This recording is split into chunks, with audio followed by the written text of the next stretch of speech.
I was like, well, if I'm laying there or my body's laying there, but I'm standing here, like, what am I? And when I first went out of body, I actually thought I woke up.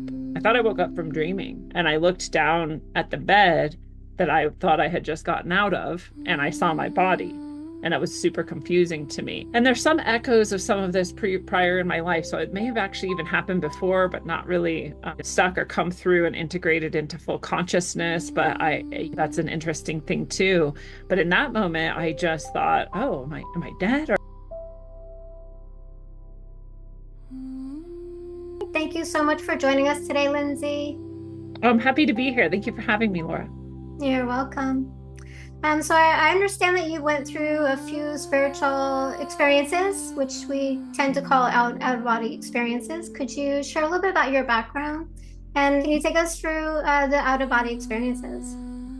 Yeah, I'm not sure what all you want to know about my background, but I basically grew up in a lot of poverty and trauma and a loosely Christian background, but not too strong.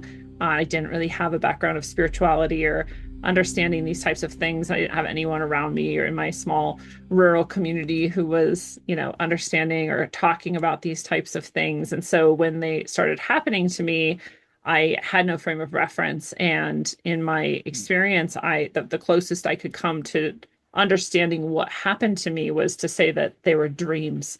And so, that was the way that I sort of framed it for a while, was to understand these out of body experiences as really, really crazy dreams. And they weren't dreams. I have long since understood that. But when I was very young and this first started happening, I was maybe 12 years old or so when my first out of body experience happened. And, around 14 or so when I had what some people call a near death experience. It was definitely an out of body experience at the least. And I definitely had near death experience like uh aspects of the experience. So I never called it a near death experience until I started meeting and talking to near death experiencers, and they're the ones who said, oh, you had a near death experience. So people can call it whatever they like, but I like your take that this is a out of body experience is at the least the truth of it. And I when I first went out of body, I actually, thought I woke up. I thought I woke up from dreaming, and I looked down at the bed that I thought I had just gotten out of, and I saw my body, and it was super confusing to me. And there's some echoes of some of this prior in my life. So it may have actually even happened before, but not really, stuck or come through and integrated into full consciousness. But that's an interesting thing too. But in that moment, I just thought, oh, am I dead? Or like, this is a weird dream or what's happening? And then this question formed in my mind. I was like, well, if I'm laying there or my body's laying there, but I'm standing here, like, what am I? Am I not a body? And I looked down to see, am I a body or not? And when I looked down, all I saw was a string of colored rainbow lights, which I had no Oh, words for, right? I didn't know the word chakra. I didn't understand anything about that. I've never heard of anything, never seen it, but I looked down and saw it in myself, red, orange, yellow, green, all the way up. And that kind of freaked me out. Like, what is a colored ball, of light in a string? Like, how is this me? And how am I going to move around if I'm a colored ball string of lights? And, it was just very confusing and disorienting. And so I sort of started spinning and lost my composure. And that brought me out of the experience. It was years later that I saw on someone's wall, actually, a picture of someone meditating with the red, orange, yellow, green, blue, purple, these chakra lights. And I said, what that I've seen that. That's what we are. Right? That's what I am. That's what you are. This is what we are. What is this? And the person was confused and like, what's the chakras? Like, obviously, And I'm like, no, I know. I've gnosis, literally, I've experienced it, but I didn't know. And so now I finally had a word, for this thing that's our energy body, at least. Um, and so that was really interesting thing to go through, to first see it, experience it, and then find the sort of word for it. Most people are going about it the opposite way, if anything, where they're taught about the chakras, taught about their energy body, and then maybe they'll have an experience that allows them to really see that in themselves or know that in themselves. And for me, it was sort of reversed: know it first and then learn it, right? Um, So that was the first experience. And the most profound experience, however, was slightly after that. Again, 14 years old or so. And I, again, was sleeping and I left my body again. And again, in my experience, I was dreaming. This is a very fun and vivid dream. I left my body and I went up above the earth and I experienced myself as being in a ship and looking down at the earth. And I was enamored. I was entranced. This is amazing. And, we'd seen images from space of Earth and, some of this stuff, but especially back, this is in the 90s. It was probably 92, 93, 94. So, and I didn't have the internet. No one I knew had the internet. So we only had three TV channels. We didn't have cable. No one I knew had cable. We were very poor. So I didn't have a lot of exposure to the things that now would be just second nature. Like, oh, yeah, of course, that's what the Earth looks like or the solar system looks like or this. I'd seen pictures of it in a textbook that were probably drawn or painted, if anything, and maybe a few actual images, and that was it. So, of course, I'm entranced by this image of our Earth below me, right? And then actually the curiosity struck, like, wait, again, if I'm looking at the Earth, like, how am I looking at, where am I, and what is happening right now? And so I kind of look around, and that's when I sort of noticed this ship facade, I'll say, because it is obvious to me that I wasn't in a physical ship and my physical body was not there. But this facade of a ship, this idea of a ship was there to sort of soothe me, right? Oh, if I'm in space, I have to have a ship, right? And so this was sort of projected or created by myself or by the guides I realized I was also with. And again, I didn't have the word for guides. I didn't have the understanding of this type of thing really. And that sort of was like glossed over in my mind anyway. I knew there was three beings there and that they were cool and that I liked them and that they were, great.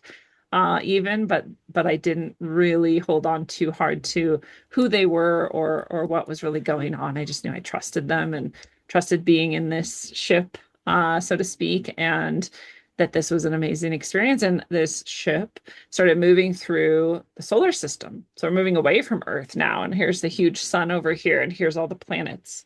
And I'm just like glued to what I experienced as being this window of this ship, right? And just staring at these massive bodies as we're flying by them and just lost in it. No one's talking, their information seems to sort of just come to me in this experience, like I think many people might be able to relate to if they've had spiritual experiences. Someone doesn't necessarily need to talk to you or like write it out. You just kind of understand once you wonder something, the information sort of just presents itself. So any sort of thoughts or questions I had, I would just sort of start to understand, oh, we're moving through the solar system and there's Jupiter and there's Saturn and here's Neptune and Uranus and Pluto. And then now we're leaving the solar system into this infinite space that seems, mostly darkness and just vast and huge. And eventually we come out and there's the whole Milky Way. It's indescribable, really. Just this swirling, beautiful, magical energy. And what's also interesting to me is I could sort of sense the other types of energy that wouldn't be in a photograph. So even though we might see the Milky Way presented as like this disk, there's actually, bulbs of energy coming out either side of above and below that disk. And things like this just sort of became obvious to me. And I was again entranced, glued to the window, loving this experience. Then we're going by, what I later would see in actual images are star nurseries and stellar nebula and gas clouds and these sorts of things, debris fields, and seeing all of this and just amazing. And, how fast are we moving? I now understand it would be beyond the speed of light, actually, for all the space that we covered. But for me, it doesn't feel like, zooming, there's no wind rushing by, or, it's hard to gauge this type of thing in a nearly infinite seeming space around you through which you're moving. So, I didn't really have too much of a concept, except time was passing and we're seeing more and more things and going further and further. And all of this feels 100% safe, 100% amazing, blowing my mind, just the most gorgeous and beautiful experience I've ever had for sure. And we're finally going, and all of the stuff of the universe starts to get further and further away.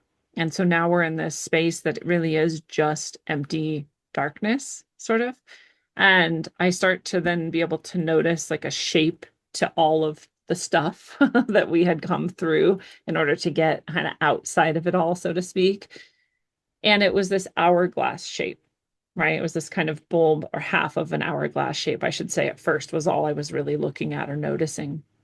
And so this hourglass shape is coming out and everything's swirling in that hourglass. And I can see and sense and just kind of know that it's all turning a certain direction and coming in. And then the kind of tip or point of that hourglass is headed towards this space that when I finally look at and notice it, just I feel like I almost dissolved into it, even how far away I was from it.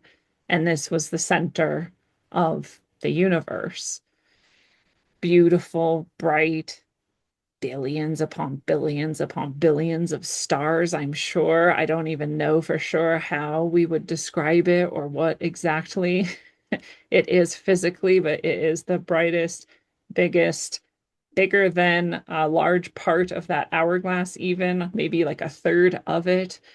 Just a huge amount of light. And if you compare that to, just one sun, which is already so massive to us, and that's not even a speck in this giant source central area of the universe. Overwhelmingly beautiful, overwhelmingly loving. And when I looked at it, I just knew that this was home. And I feel this homesickness even now. When I think back on this experience, it's nearly overwhelming because when I felt that, everything in me just wanted to rush into it and just be there. And my guides who were with me were like, no, that's not what we're doing here. And, it's not time for that. And yes, you did come from there. And yes, you will go back to there, but that's not what's happening now. Just look, like, just take it in, which is heartbreaking, to be that close to what you could also call heaven and not be able to go to heaven, to source, to this light, to this center of the universe. It's the only thing I wanted. It's all that consumed me in that moment. And I don't know how long I stayed in that longing and just staring at it, feeling that love. I feel it now in my heart, which is also has become an understanding of mine about what this place really is. And where it resonates in all of us is our heart. And the heart center is really the place. And this was the heart center of the universe. We carry a heart center in our heart chakra or a heart temple. And this is actually a place that is entangled with that place. Quantumly, they are the same place, actually. So I got to at least feel that truth that we carry heaven within us and that we carry this light within us. It's not a nice aphorism or just a pretty thing to say, or like a coping strategy. It's the actual truth, literally, that heaven is right here. It's not, you don't have to go out of your body. You don't have to travel through the universe. You don't have to see the center of the universe to know that it really is within you.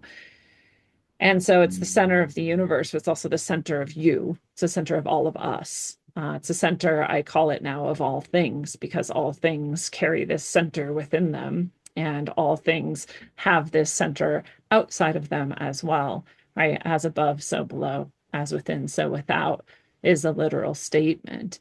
And so the center of every body is this center of the universe. It is the center of all things. And though I understood all of that kind of subconsciously as I'm having this experience, it really took me decades to have words for all of this, to have an ability to really bring it forward conceptually and describe it in the way I'm doing now. At the first, that was not the case at all. I was just dumbfounded, right? So the integration process took quite a while, actually. But I also saw the other side of the universe, which is coming out the other side of that center, as in at the other half of the hourglass, so to speak. It's spinning in the opposite direction.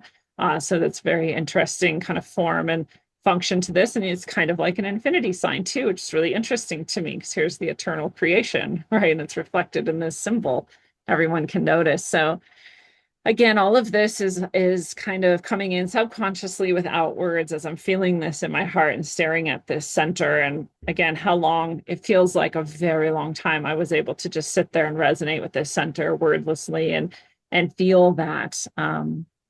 Before my guides were saying, okay, we're going to go back now. And if you look back over here from where we came from, here's where we're going back to. And they just kind of drew my attention just mentally, conceptually to this, kind of psychically to this area of the hourglass shape that was almost at the very end, like at the bulbous, large end of the hourglass. That's where the Milky Way is. That's where Earth is. So far from the source, right? So far out there. It felt almost desolate to me in a way. It felt very sad to have to go all the way back there when here's the thing, the center, heaven where my soul wants to be, and to have to go all the way out here to sort of the extreme boonies of the universe back to Earth.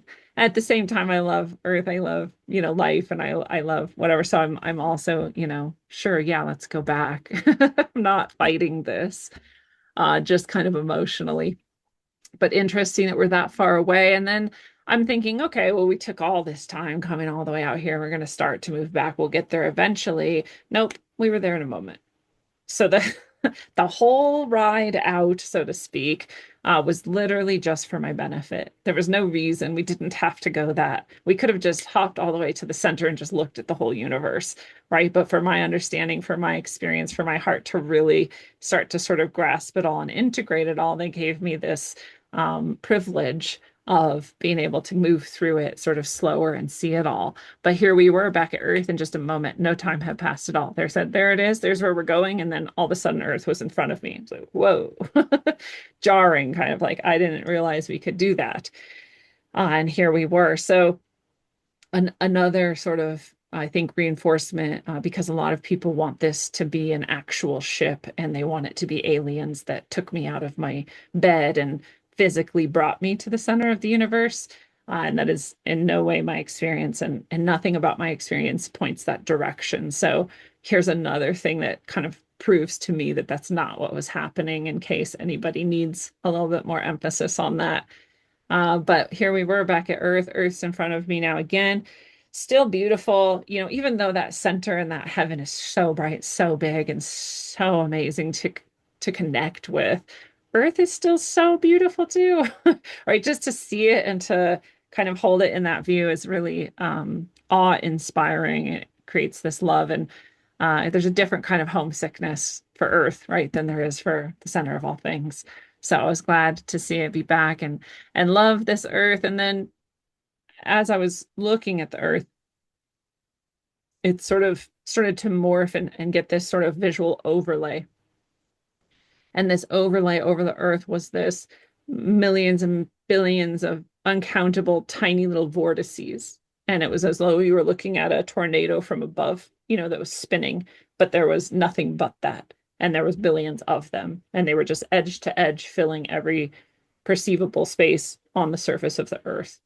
And I was like, oh my God, are these storms or like the Earth's being ravaged? No, no, no. These are timelines. I was like, timelines for what? And they're like, timelines of your life. I was like, all of these? And they're like, yeah, every single one of these is a different way your life can play out. Which one do you want? And I was like, oh, this is too big of a question.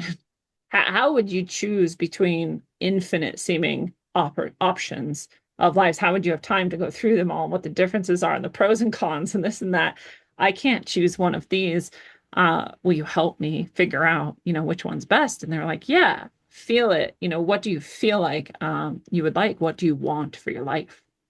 And I said, I just want what's best for me and everyone else. And they kind of were like nodding, like, yeah, that's the right answer. And I felt that in my heart as I was saying it.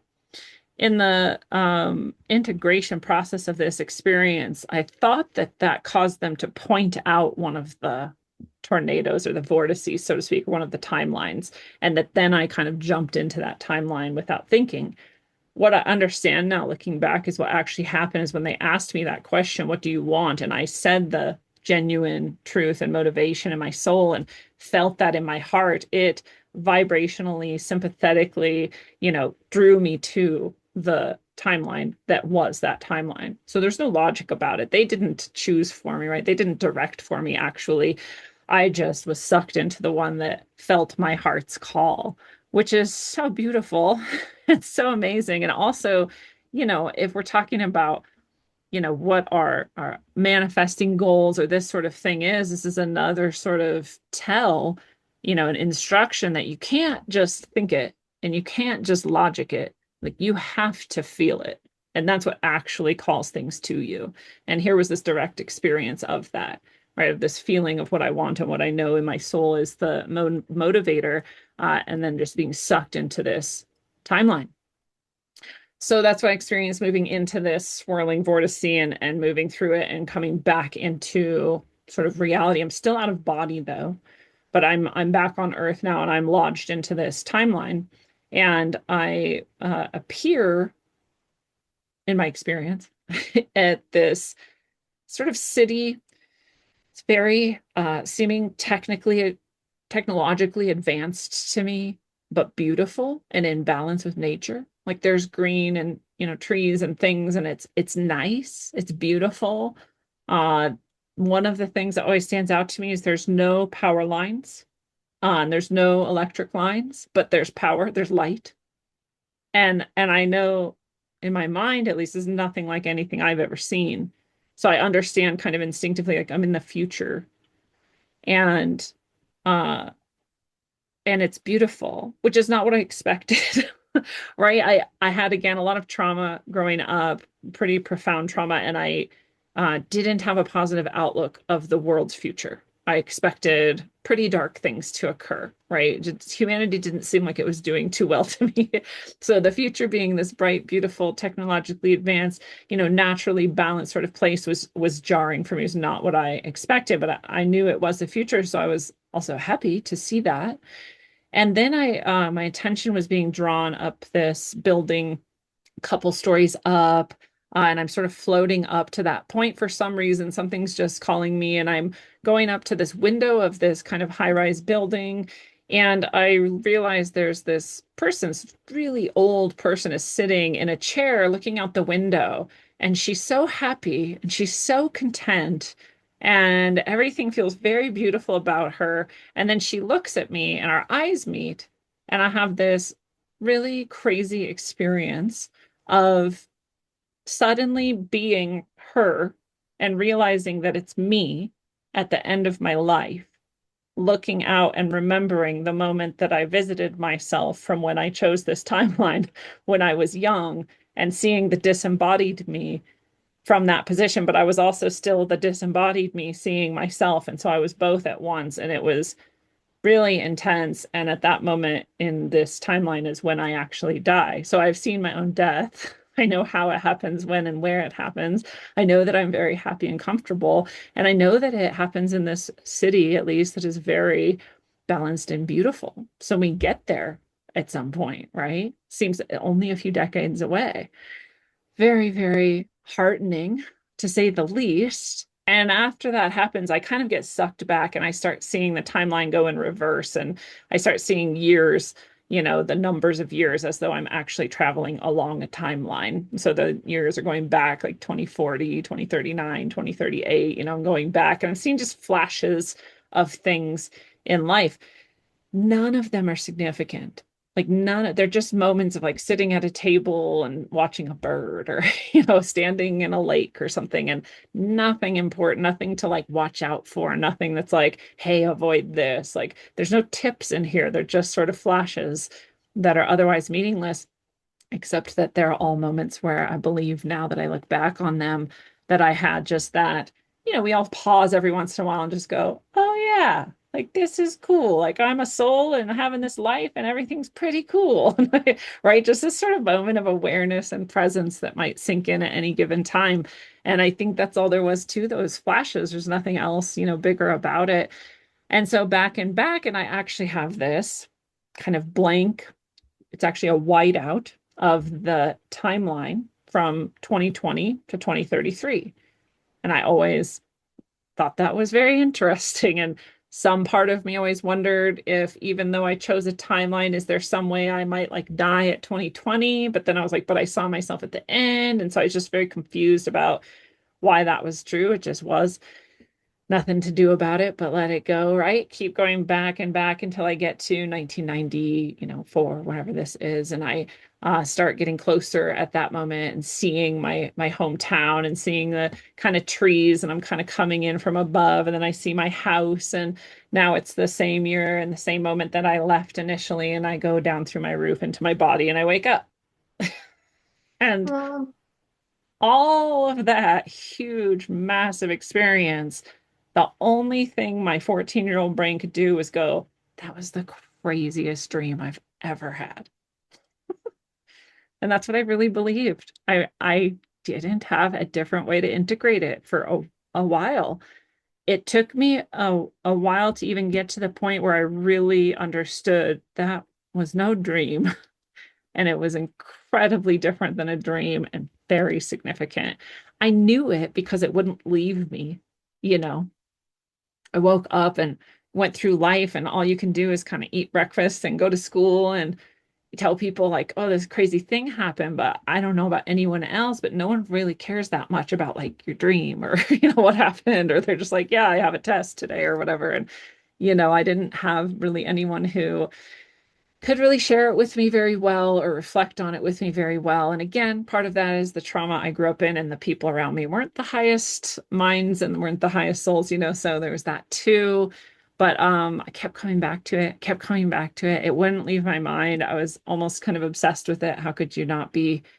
I went to the library eventually, and I was just like, I need to find something about like the solar system or the universe, because I need to see if what I saw is actually what it looks like, or if I can find out, and get some kind of like very logical brain, right? Very linear thinking. I need some sort of proof or evidence that this was something else besides a dream. And I found this Nova episode, and on VHS, and I brought it back. I checked it out from the library. I brought it back home, watching this Nova episode, and I'm seeing the exact same things. And so I'm able to say to myself, that was real. You actually saw that, because you've never seen these things before, but you saw them. And now here they are, and they're real.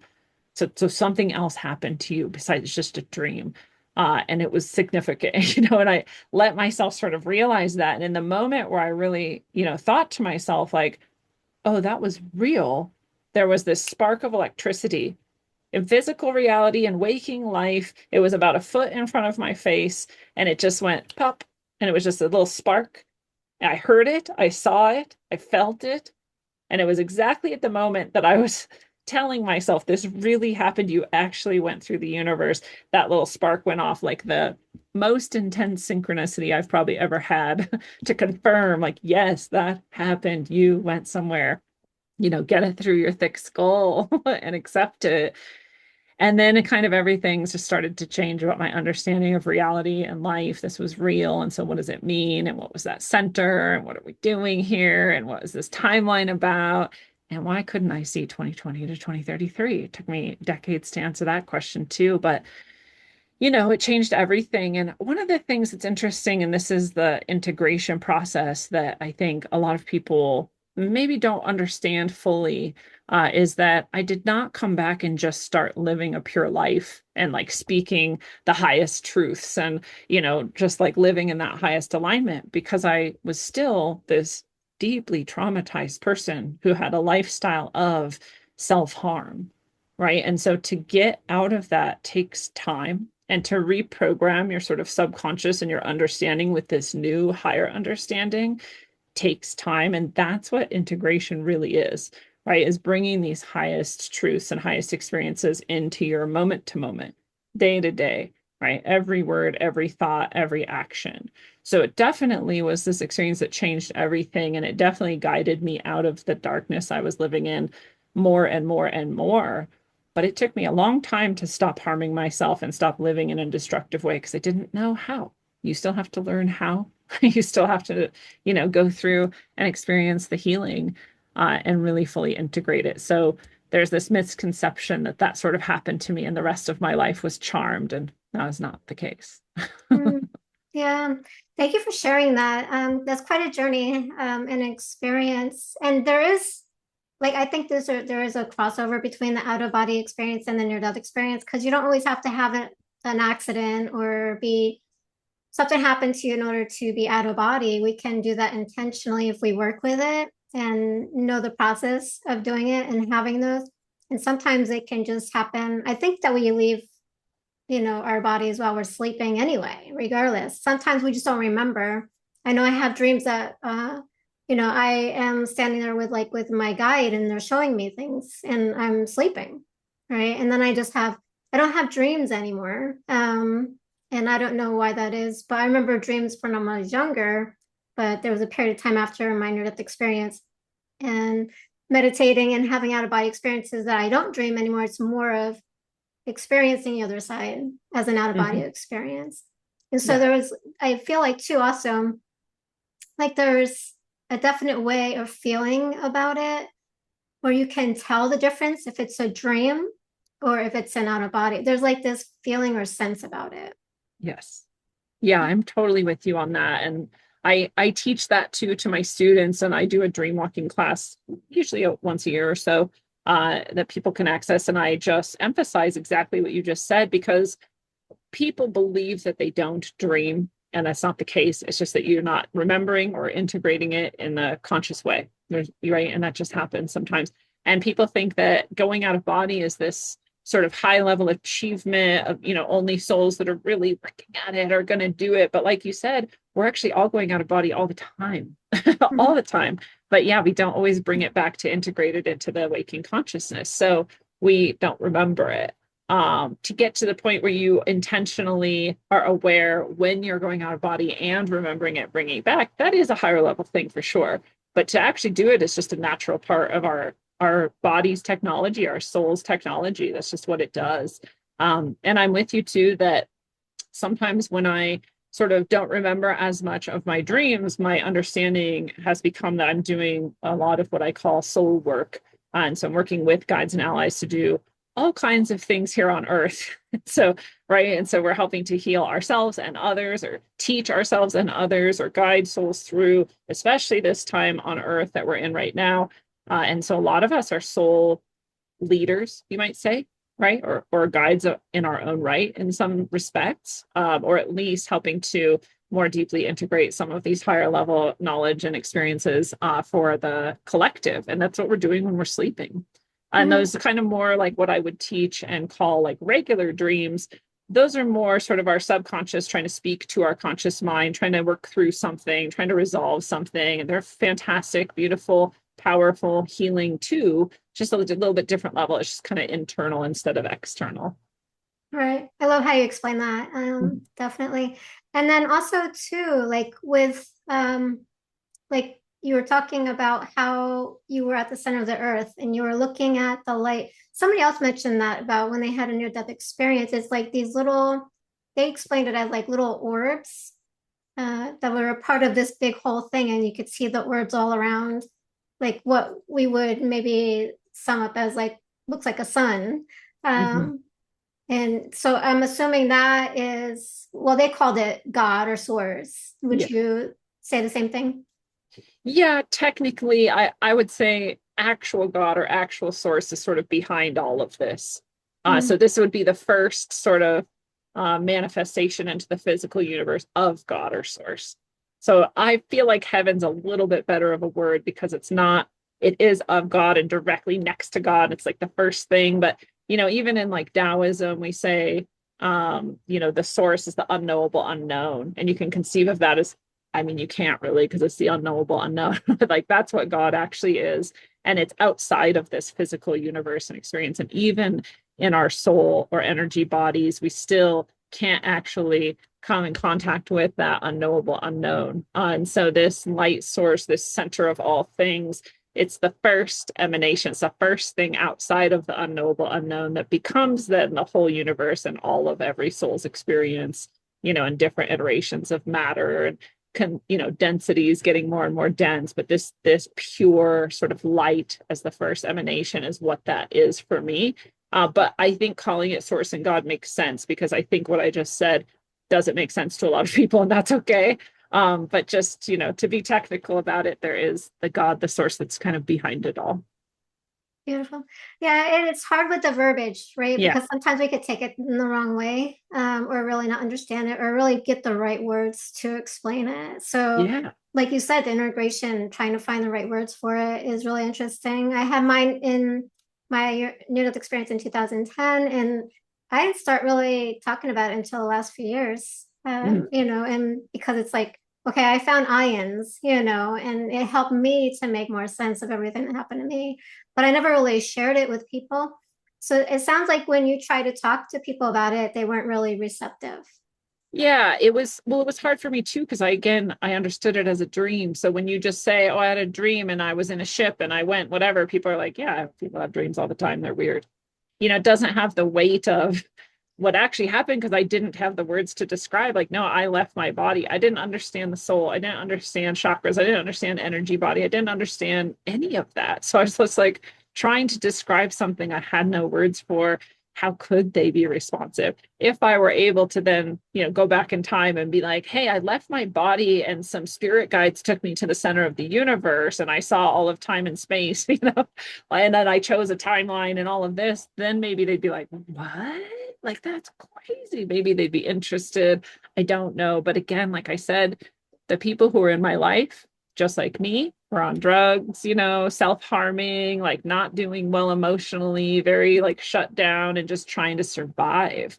So to even think about those sorts of things, we're like, okay, but I need to find food. So what are you going to come find food with me or not? Right. So, then when you're at that sort of level of trauma and bare subsistence in a way, it is really difficult to reach out and kind of have time and space for these really uh esoteric or spiritual sort of concepts. So yeah, I didn't find a lot of purchase there. I didn't have a lot to of people to share it with. And man, I don't even know when it got to the point where I did have that opportunity to start to share it with people. But if it ever came up, I would be like, yeah, I had this really crazy experience, but very few people. And, I don't really feel like I was getting towards real sort of deep healing of the severe trauma and all the mindsets and all the emotional complexes around that until like 2012. Right. I mean, I slowly stopped doing drugs, stopped smoking, stopped drinking, or, these types of things. So I was getting healthier and more mentally and emotionally well the whole time. Like I said, that experience really did sort of guide me and give me that heart center and that feeling that was tugging me forward and getting out of the abyss. So it was a slow process, but really, that was, yeah, about 2012, which again, I don't think is a coincidence. There's that convergence that sort of happened and that big sort of burst of awareness and higher consciousness that came into humanity. And I believe that's a big part of what then drove me deeper into the healing and Mm, all of that. But this whole time too, I was having other spiritual experiences and knowing deeper about myself and the world and the universe and how it all works. And so, these things go hand in hand, but it really, a lot of people expect that, you just go from dark to light. All of a sudden it's just pure light, everything is good. And in my experience, at least, is very much not the case. It was a matter of degrees and that integration really, continuing. And to be mm, honest, we're all doing that. We're all purifying more and more as we go. We're all heading more and more towards the light. Some of us are taking a little bit longer and taking bigger detours and sitting in the darkness longer. It's fine, but we're all heading back to that space. So really everybody's in the same, in some way, even if they haven't had an experience like you and I have had some version of, they're still doing that, right? Still purifying, still healing mentally, emotionally, and otherwise still moving closer and closer into that higher mind, higher consciousness, higher ideal of self. yeah.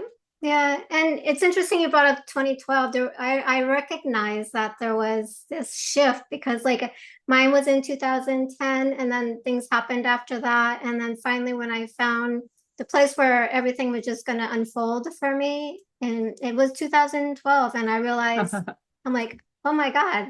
And I had this internal knowing is like, did I miss it? It was like this thing with the clocks Yeah. for whatever reason. And I'm like, it's 2012 or 2012. And it's really interesting. So there was a big shift that happened during that Yeah. time. And a lot of people, and it's true, people are still unfolding. It's not just like a one and done thing and deal. Like I just had a healing the other day and I do shadow work and I can kind of see where everything sparks from. And a Yeah. lot of times I'm not really trying to do it, it's just happening on its own. Right. So it's just an unfolding Yeah. for Right. everybody.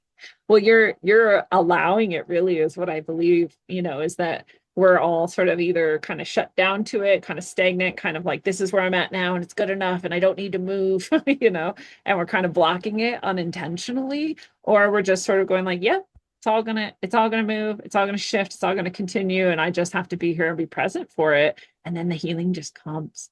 Like you said, it might be that like a healer gets dropped into your lap, or it might be that you just all of a sudden have all this stuff come up, or something might even happen that feels external where you're like, oh, that just happened to me. But actually, this is your soul putting you in the position to confront something, to heal something. And so even when it feels almost like victimy, like, oh, that car just hit me.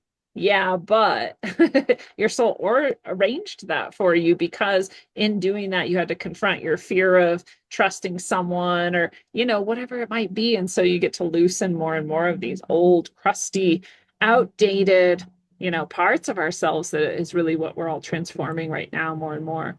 But that feeling too, of did I miss it? I feel like a lot of people have that, or wonder that, or feel like that. And sometimes when I share my story, especially when I focus in on this 2020 to 2033 period that we're in this transformative moment, some people are afraid. They're like, well, what if I don't do it right? Or what if I'm not on the soul train of advancement, or however people think of this, the ascension, or whatever it is. And I always just remind them, like, if you're here thinking about this, then you're here. Right? If this is where your interest has drawn you and your soul has drawn you, and you even have a question about like, what is the soul, or what am I doing, or am I going towards the light, or am I doing it right, then you are doing it right. Right? You wouldn't be here hearing this, for example, if you weren't exactly where you need to be. And so, if there are any people who might get sort of left behind or sort of miss out on something, that's not possible. But if people do choose to go a sort of different way with things, in their timeline, then then they're very much not even aware of what we're even talking about. And if some pieces of this conversation kind of hit their ears, they wouldn't even like, huh? And just kind of move away, like Mhm. it's just not where they're at. So I like to reassure people if I can that you're here right now for a purpose. You came here for this, and everything's perfect. Yeah, and even if they are listening, maybe they'll come back to it, or maybe it'll resonate. It's like a seed being planted, is what my guides always say. It's like you can say something and it may not even matter to them right now in the moment, but later on it will, and it'll make sense. Yeah. Well, and that's so interesting because there's things where I'm like, oh man, I forgot that. I can't remember this part of my life very well, or like things like that. But then all of a sudden, something that happened, 25 years ago on a bus from a stranger mentioned a word or something, and that comes back. And I'm like, wow. And it's the perfect time for it to come back. And it makes me think of a certain thing and it guides me towards a certain direction. And I just realize and remember more and more that those seeds are planted. Our subconscious holds on to 100% of everything, and it'll bring Hmm. it back for you exactly when you need it. So it is perfect, even for those who may seem to be choosing something else. Yeah, yeah. And it's so funny that you mentioned the car accident because that was actually just what happened Ah, to me. And it brought up stuff. So it was perfect. Yeah, and so it took you a while to integrate. I know it does take a lot to integrate, and there's a lot of people, whether they have out of body experiences, near death experiences, they go through maybe integration period, depression, and because they feel the love, on the other side, and it can be a rough time coming back. oh yeah. I mean it's really rough. The more I have any kinds of these high level experiences, the sort of easier it gets. but especially those big ones at first, like you go to the heights of everything that's good, true, and beautiful, and feel that in your heart and your soul. And then you come back and like, this world is so degraded, actually. People are so fallen, actually. Not to be negative about it, but it's true. I mean, we have so much more potential than we've ever realized. We're just sitting in this sort of, delusion and illusions and all of this chaos and darkness that we're creating for ourselves. And so it's really hard. It's really hard to see and feel and know that light and that level of consciousness, and then to watch people destroy themselves and everything around them. And it's very difficult. It's very depressing.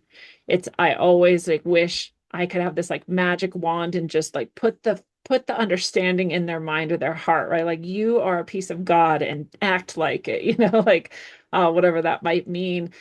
But I fail too. I'm not perfect either. I'd be a floating ball of light up there in that cluster if I were perfected, right? So here I am being imperfect, making mistakes and sitting in it too. So I also can't really judge. And I always come back to like, there, but by the grace of God go I. I was there, right? I was destroying myself and everything around me. So I understand it. But also that even if I could, right, like have this magic wand and sort of like poof that into existence, it doesn't actually serve people. Like, Mm-hmm. it is not actually Yeah. helpful for people to take them out of their process and force them into some other place. Like, we're all literally going through what we're going through for a reason. And it is exactly what our soul, our heart, our mind needs in order to get there from free will, with full commitment from our heart, soul, and mind and body, right? And really be in that light and that presence.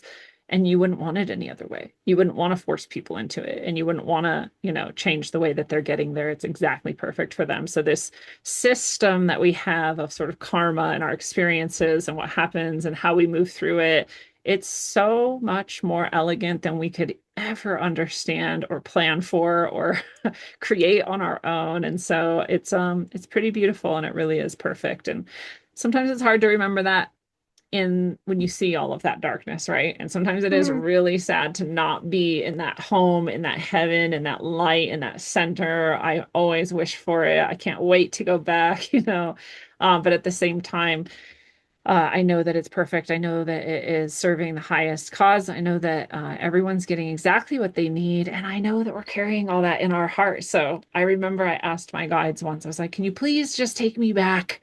This life is so hard sometimes, and my body hurts, and this struggle and that. And I'm doing okay. I think I'm doing good, but could you just like give me a glimpse, give me a little dose? And what they gave me was this series of sort of dream, vision, images, and experiences of doing good for myself or for others and seeing the good that it creates in the world. And it just brought me back to that. Oh yeah, it's right here. It's in our heart. We can connect with it at any point. We can draw from it and share it out into the world at any point. And then we can watch the ripples of creation as it goes at any point. So it is right here. I don't have to go back there. I can experience it anytime I want. And that's more than good enough. It's perfect, actually. Mm-hmm. Yeah. I agree. There's been times where I'm like, okay, I'm ready to go back. I know. I know. And I've asked that too. I'm like, can you give me some? I want to feel what I Mhm. felt when I was there, just as a reminder, because life does get a little hard at times. So, Yeah. and that goes back to, people who have the out of body experiences or the near death experience. Life isn't like all roses and No. fairies and fairy dust. Yeah. No. Yeah. I mean, I really want to put a caveat on this, and you don't have to include this if you don't want to. But I have significant pain. I have chronic pain, and not all the time, but especially when I have a flare up. I have autoimmune disease. I have spines or rods along my spine from severe scoliosis, and I have perimenopause. And so I have all of this stuff that's exacerbating my physical condition. I have to work so hard to just kind of be in a space of balance and feeling okay on any given day. And when it all kind of comes together, it can be excruciatingly really, really difficult. And physical stuff is the hardest. Mental and emotional, I got the hang of it. Even when it's big and hairy and ugly and horrible, like I get it. I can roll with it. And physical is so hard though. And it's that density and that whatever. And so every once in a while I'm like yelling out to my guides and to God, I'm like, can you just kill me then? Because I can't do this. Like this is too much pain for anybody. Like I can't do this anymore. Please let me just die. And I really mean it in that moment. I would never kill myself. Like I get life and I get the soul, and so I would never do that. But here I am begging for death every once in a while. When it's over, I'm like, thanks for not killing me. I'm actually happy and life is great, you know. But in those moments, it can feel like that. And so even with this height of that experience, I still get to those moments where I'm in despair and I give up. So yeah, it definitely isn't this rose colored, you know, everything is charmed, everything is perfect sort of thing. But it is also really nice. And this is what I wish everybody, and I think by you and I talking about these types of things, it does give people the potential to have that at least resonate in their heart. So they have that light surge and kind of carry them forward even further, a little bit easier, right? And that's what I hope for everyone. Mm-hmm. And what gets you through those hard times? Do you meditate or do you go out in nature? How do you get through those times where All it's of it. physically demanding on you? All of it. Yeah, I have so many tools now. And so I have many different types of meditations, types of healing modalities. I'm a sound healer, so I can use sound healing tools. I do energetic blessings and use my soul song. And so I can use that in order to shift some of it. I definitely, a lot of it has to come out through tears and emotional stuff, because that's really what all our physical stuff is anyway, right? It started as energetic and then mental and then emotional, and we still didn't heal it. So it became physical, and it just gets pushed down into the density further and further. And so we have to go back the other way with it, right? So I Mm-hmm. bring all that light. I ask for help from my guides. But I also have all the physical things that I do for my specific ailments. And then, yeah, grounding, feet on the earth, sun on your face, all of that is going to help. And it does just shift eventually, but every once in a while, man, in the very clutches of it, it's just so intense, and there's just nothing that can erase it, right? I Mm-hmm. am one of those people who I can't really take any drugs. I'm too sensitive. It just really messes my whole system up. So there are no painkillers that can help me through it. And so I just have to sort of use all those tools and do my best. And yeah, it's just a matter of time. It's usually a couple hours at the most where it's really the most excruciating, and then it's just sort of really hard for a while. And usually when I have a sort of flare up like that, it's maybe a week at the most where it's kind of, you know, like in the in the dregs of it, bed bound, not able to really do life very well. So but I also, this is the thing about physical pain and physical ailments too, that I've discovered more and more. Like I said, it's physical because it was emotional, because it was mental. And so as we're going through our overall purification and healing and transforming things, that physical stuff does just start to fall away. The conditions I have, I shouldn't even be able to walk around and function. And people who have similar things are bedbound for the rest of life and on drugs for the rest of life. So I always think about that and notice how beautiful it is that I get to be up and around and engaged in doing things. But it is less and less. I mean, I went from all day, every day, horrible pain to I only have pain sometimes now. So it can be excruciating and it can take me out, but it's not all day, every day. So, as we go, we really do start to heal, even miraculously, even the things that supposedly can't be healed or shouldn't be able to shift like that. And so it is pretty amazing. Mm-hmm. Yeah, there's a lot of people who do have like amazing healings. And from my experience, I've done, trained in Reiki. So there is like what you said, you go from energy to the physical form, in density of pain and suffering. And we can reverse it if we were working on it and seeing why do I have this, going to the root core of it and Yes. transforming it and letting that evolve out. But yeah, there's a lot of different ways that we can do self-healing. And I think the body has the intelligence to heal as well on its own. It does. Yeah. And there's so many modalities. And one of the ones I really love too, and it comes up a lot in readings for people as a suggestion from their guides for a way to help relieve some of their deepest trauma, which therefore is their deepest physical ailment too, is that tremor healing. Have you ever heard of that Hmm. modality? Yeah, and it's just so amazing because your nervous system is also holding so much of this that becomes physical pain. And when you can shake your body, it can release. And so people will find too when they're doing, and this happened to me when I did the one time I did a Bufo ceremony, which is the DMT experience, that my body did that on its own, right? And the automatic shutters are the ones that are the most healing, and it lasted for a while. So for a while, my body was just shuddering uncontrollably, releasing who knows how many lifetimes of stuck pain and trauma and sorrow and anger and all of these things. But anybody can do it. And one of the ways, there's specific methods, go look them up. They're probably even more helpful. But I love to just suggest to people, like, just wiggle dance, because being a silly goose is also very healing. And so if you just put on like a funny song and just start shaking your body, you might be surprised like how much healing comes out. Sometimes people even trigger a big like crying release by creating that wiggling silly goose joy, because the joy is actually really healing too, and it can sort of release tears. You can like laugh so hard that you cry. It's like a similar sort of experience. So there's just so many things we can all use to start to let our body release some of that, let our nervous system recalibrate, let our emotions and our mind come back to a sort of homeostasis and balance, and knowing of that eternal safety, which I think is crucial, because I think a lot of people are mistakenly looking for safety in material reality. And that's not a thing. There's nothing there's nothing but change here in material reality. So whatever you think safety is, like, that doesn't exist. But the safety you have in your soul is eternal. And so that's where we want to get. Yeah. So I keep being brought back to, I kind of want to go back to the out of body experience. There's, like we were saying, I was saying, there's like this definite knowing, whether it's a dream or out of body experience. There's like almost a lucidity of it, but you're Mhm. not physically dense, and you call it the energy body. Yeah.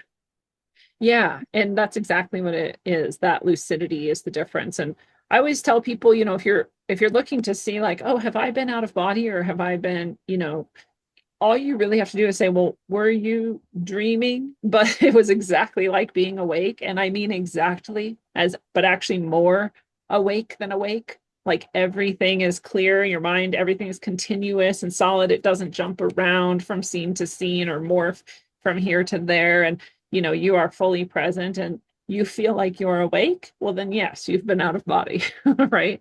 But I think even that sometimes is misleading for people, because if you haven't had the experience, you're trying to like place that framework onto a different type of lucidity, which is like lucid dreaming, in which you're not actually necessarily out of body. You are still in your own subconscious, but it is very clear. So it can get confusing. And this is why I teach that in my dream class, all these different stages and kind of the best way to sort of determine which stage you're in of consciousness. And it really is just a higher consciousness of each stage. So there's that sort of regular dreaming, and then there's the lucid dreaming, and then there's out of body, and then there's even higher actually. But yeah, that feeling, that lucidity of being very, very clear, very continuous, able to be very logical, and able to interact basically with reality in a consistent and, yeah, present sort of way. And again, a lot of people describe it in this way that I like, because it seems true to me too, which is that it's more real than real. So whatever this feels like to you, imagine being even more aware, but in this sort of reality. And that's what being out of body is like. Hmm. Yeah. Now, where does sleep paralysis fall into line here? Are you familiar with that, or have you Yeah. experienced it yourself? I did experience it myself. And it was after this experience, I had some pretty dark things occur, and I unintentionally invited a demonic energy into my life, and it was attached to me. And then I began having sleep paralysis, and that culminated in the classic sleep paralysis sort of attack about a year later. So it was about a year that I was going through this. And in the meantime, I was also having poltergeist activity in my home. Objects were being picked up and thrown around the house. And other negative things were occurring because of this entity. So it was definitely malevolent, demonic force. And so sleep paralysis to me is not a positive thing. It does have a correlation and correspondence with being out of body, but not in the healthy and productive way, in my opinion, because it's being artificially forced onto you instead of naturally come to by your own soul. And that experience of having that forced onto you, even though that is how you can go out of body, the experience of sleep paralysis, as we know, is your conscious mind is awake, but your body is asleep. And that is the perfect moment for you to leave your body and begin traveling around in the more real than real, world. And so you can do that, but often, if not always, in my experience, it's always when that sleep process is happening, there's also an entity that's waiting for you to leave so that it can attempt to take over your body, and very unlikely to ever succeed. But those entities are pretty addicted to trying and really believe they have that chance. So um, some people believe instead that sleep paralysis experience is you fighting your own subconscious demons, that this is just an aspect of you that you haven't accepted. And so if you just accept this being, you'll be more whole, and then you'll also be able to leave your body at will. Um, and I don't tell people what to believe, but in my experience, that's not true. And so, again, if you're doing this naturally without outside force and influence, you would come to a state where you are sort of coming awake or staying awake as your body falls asleep, and then able to just kind of roll out of your body and, move about. And lots of people can do this at will, are very skilled at it, do it every night, and that's beautiful. But if there is another entity involved, it's not usually very safe or recommended to go with that experience. Yeah.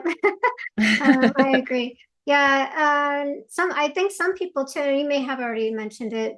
It's almost some people have said it's almost like a feeling of being stuck in the body as you're trying to leave the body. Your soul is trying to leave the body, but it's stuck, and it can feel or represent, what is being attacked by some type of entity, if that makes sense. It makes sense. It's again not my experience. My experience was that I was out of body, but I didn't want to be, and I didn't feel stuck. I wanted to wake my body up and get away from the thing that was attacking me.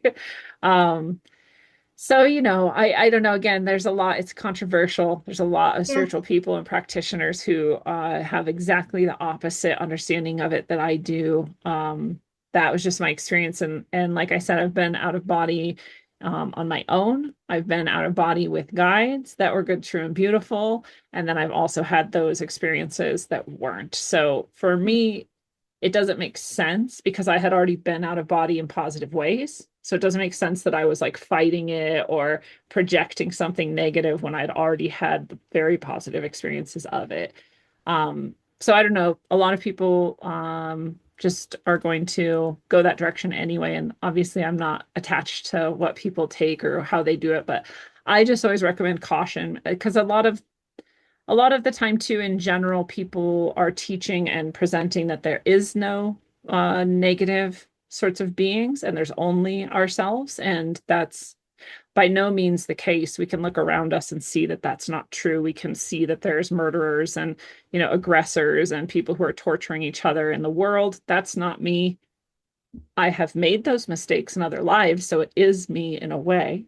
We are all one at the highest level, so it is us in a way, but it is not me now. It's not this identity of me. It's not this piece of soul. And so it's not me. So we can see that that's not true, that everything was literally us. It is and it isn't, right? And so we have to understand where it is and when it is and when it isn't. And so it's not helpful to me to say, oh, yeah, well, even the murderers are me. And so I accept them fully and go embrace them because that's how you get killed.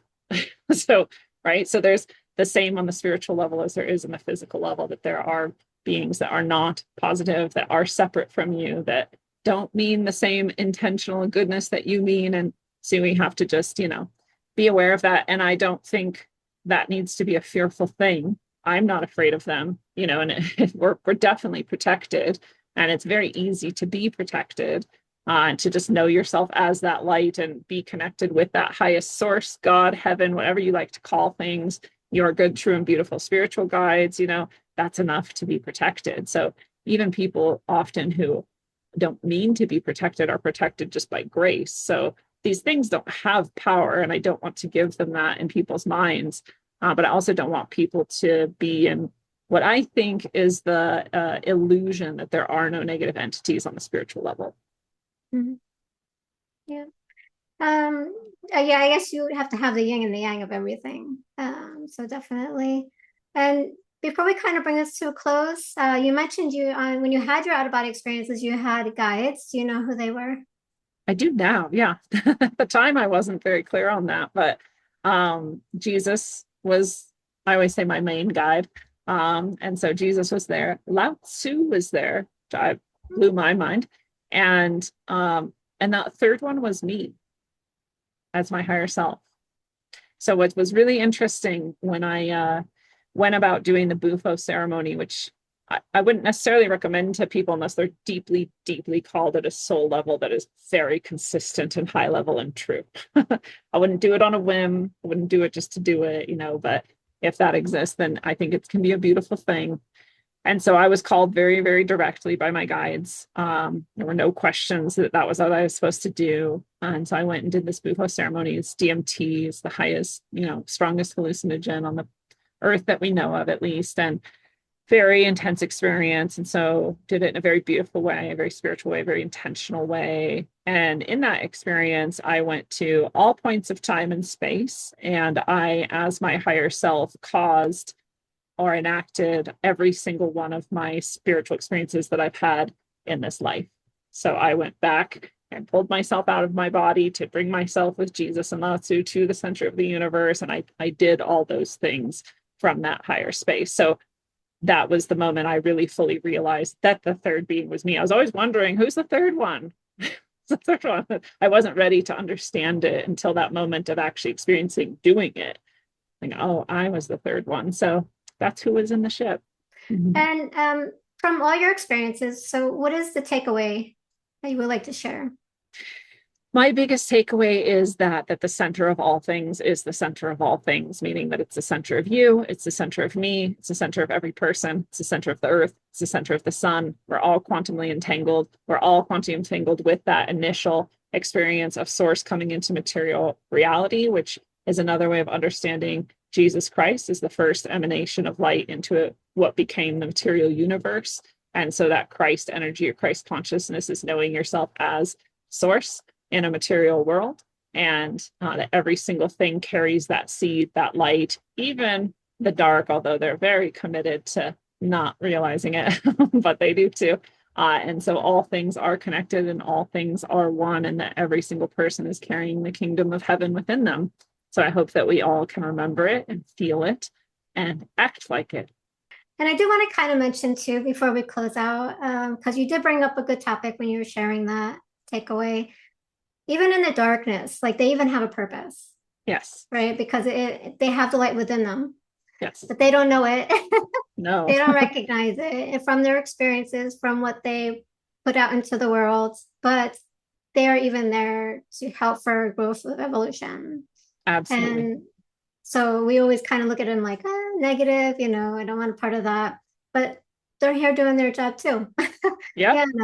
So it's all it's exactly true. It's just like if you think about, it's not really the same, but it's kind of helpful to think about like the microbes that eat, like rotting flesh and feces, and you're like, oh, gross. But you're like, well, we need that, because if we didn't have that, then the whole life system wouldn't work actually. So it's similar to, there's a purpose to darkness and there's a purpose to those beings. It, like you said, even though they don't know it, all things will be made to serve the kingdom of heaven in the end, not in a forceful way, but just in the way of this most elegant system we couldn't possibly even understand, but we could try to in seeing things like that, and that really it is all perfect.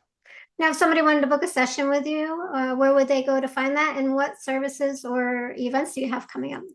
Yeah, I have roguesoul.org is the site where everything I do is. So my books are there. I have orgone that I channel through for people if they want some high level energy accumulators in their space to assist with their spiritual meditation, prayer, anything else they might be doing. Really beautiful. My services are there too. You can book one-on-one with me. I do sound healing, I do channeling of spiritual guides and healing sessions, blessings, all kinds of options, even just coaching and talk sessions if people just want to talk through something they've experienced or get some insight or some teachings. And I also do classes. You can also get those at roguesoul.org. My next class coming up is called the Money Package. Especially spiritual people seem to deeply misunderstand money. And so I like to teach people about all of the karma, the energy around it, what it actually is, how to work with it, and how to do it in the most beautiful, highest intention ways possible. Manifestation of more wealth, of course, involved in that. And I have one of my favorite classes. It's an easy, short class too. I really like that. Some of my other classes are longer, really in depth, like spiritual work, which, like is going to bring up the shadow work stuff. So it can be kind of intense. But this class is a little bit lighter and brighter and shorter. So it's just 3 Sundays. It's 2 hours each. And the recordings of those classes stay available for another month after the class ends. So you really get time to get deep in it. So that's September 13th through 27th. If anybody of your listeners wants to join us, they can just use the coupon code Life, Death, and Beyond, and they're going to get $111 off the class. So they're welcome to join that money package class. And then I'm always doing blessings, and those are group events where people come together, and I use that soul song and that blessing channel of light to bring through some pretty amazing shifts of energy and really high level experiences that people get to connect with. And those they're more accessible too if people are worried about their money or their finances. Those group events are often a lot more affordable. And so that's nice to offer. And I also do something every Thursday that's called Lightning Oracle. It's another group event. It's the lowest cost thing that I offer people. And you can come, and it is everybody gets a message or an answer to a question from their spirit guides. And it's also just beautiful, even though it's for the message and the information that comes through, it's a healing field because of the high energy that we all come through with and because of all the guides that are there assisting. And so it's pretty cool. And so I love to invite people to Lightning Oracle as well.